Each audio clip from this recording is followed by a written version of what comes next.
Welcome back. Continue Section 3, Atomic Structure and Symbolism, by talking about atomic mass and average atomic mass. So, remember, the atomic mass is not the same thing as the mass number, as we mentioned in the last video. The mass number is the actual counted number of protons and neutrons. The atomic mass is the actual measurable mass of the atom. It's usually measured in atomic mass units because measuring it in grams or kilograms would just be silly. So the mass of the atom is the mass of all the protons and neutrons, and technically electrons, but those weigh a very, very small amount. Now, the mass of an individual proton or neutron will change from atom to atom because of E equals mc squared, as I mentioned in an earlier video. What we see on the periodic table is the actual measured mass of the atoms of that element. But it's important to remember, it's also an average mass. Pretty much every element has multiple isotopes. And each isotope is going to have a different mass because it has a different number of neutrons. It also has a different rarity. Okay? Some isotopes are more common than others. For example, hydrogen has two naturally occurring isotopes. Protium, that is to say hydrogen with 1 proton and 0 neutrons, has a mass of 1.007825032.241 atomic mass units. Deuterium, a hydrogen atom with 1 proton and 1 neutron, has an atomic mass of 2.01410177811 atomic mass units. They have been measured very, very precisely. 99.98% of all the hydrogen we run into is protium. 0.02% of the hydrogen we run into is deuterium. So, when we have some collection of hydrogen, the average mass of the hydrogen atoms is going to be somewhere between protium and deuterium. Now, how do we find the average mass? Okay. Now, it's not just 1.5. Okay, it's not going to be halfway between them because so much more of the hydrogen out there is protium. It's not sensible to just add the masses together and divide by 2. You have to take into account the fact that so much more of the hydrogen out there is protium. So that's why we use what's called a weighted average. So it's the mass of the protium multiplied by the percentage of all the hydrogen out there that's protium, added to the mass of deuterium multiplied by the percentage that's deuterium. And then we divide by 100%. And that gets us the average mass of all the hydrogen out there. 1.008 atomic mass units. So when you read the periodic table, you're going to see something that looks kind of like this. It varies slightly from table to table, but they generally look like this. You have the elemental symbol in the middle. You often, but not always, have the name of the element above or below it. You're always going to have the atomic number, the number of protons. And you'll almost always have the atomic weight. That's the weighted average. Sometimes, in addition to those things, you'll have stuff that isn't listed on this particular picture.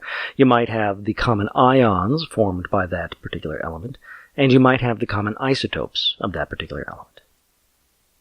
Depends on the periodic table. So, let's look at an example math problem. Here are the 4 natural isotopes of iron and their relative abundances, how common they are. What is the atomic mass, the average, the weighted average of iron? So here in this table, I have listed the 4 isotopes and their atomic masses and their abundances.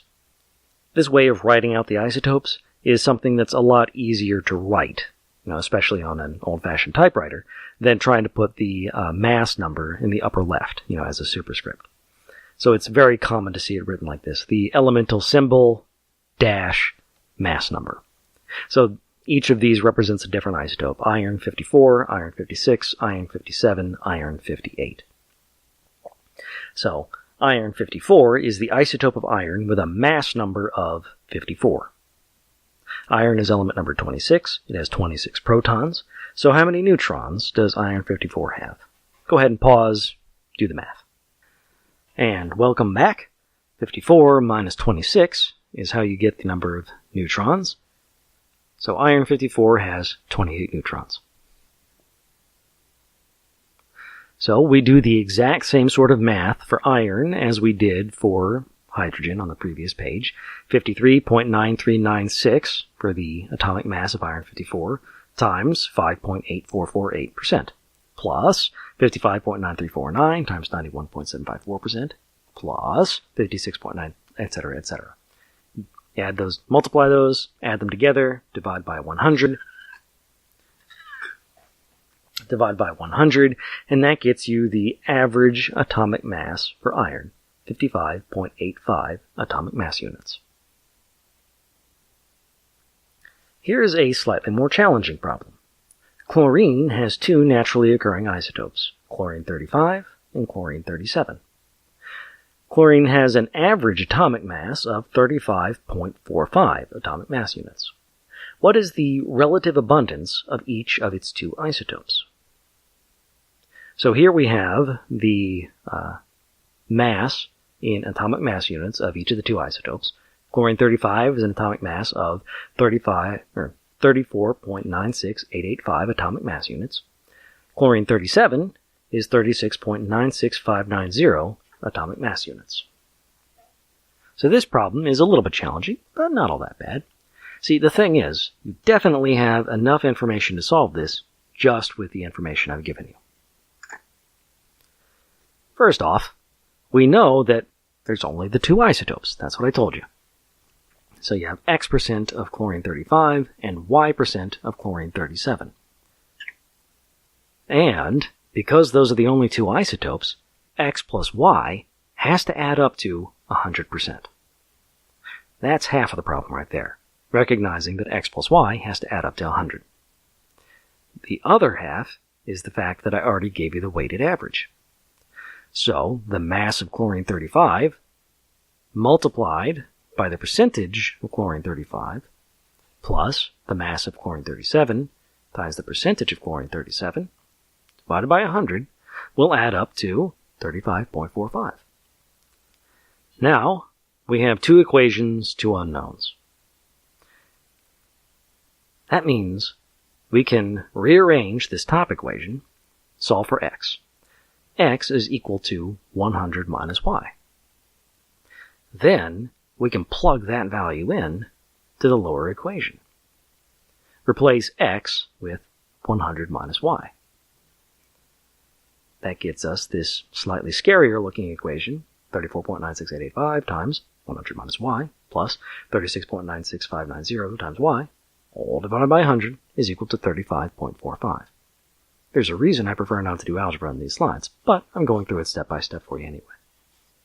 So, when we rearrange that equation in the bottom right-hand corner, solve for y, it takes a little bit of math, not too hard, not too bad. What we find is that y is equal to 24.093%.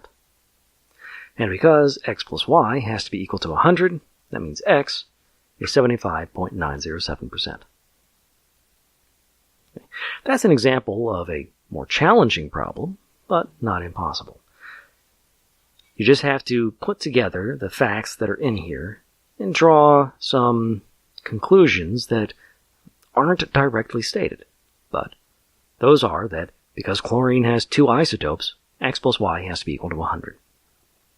And we know that that the average is 35.45, so the masses times the percentages divided by 100 has to be equal to 35.45.